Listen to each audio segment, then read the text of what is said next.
անգամ խնդիրը իրանց այստեղ լինելը։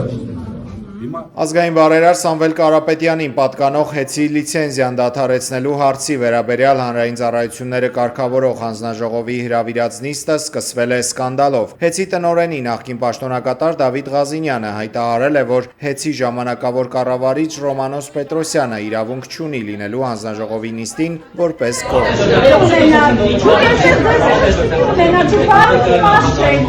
Ասեք ինչու եք ուստել, դուք կողմ եք, ես հծում նախագահի մոտ չէ, ես ամենստի սենյակում նստած եմ,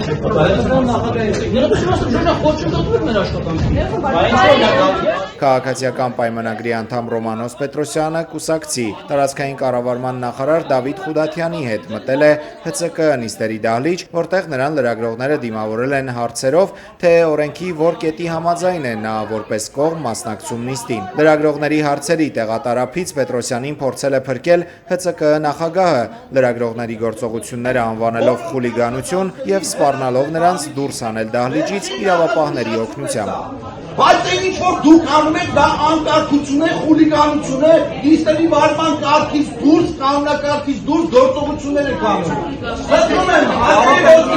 կարգին ապրեք, զբաղեցրեք ձեր համար նախատեսված տեղերը հարգելի լրագրողներ։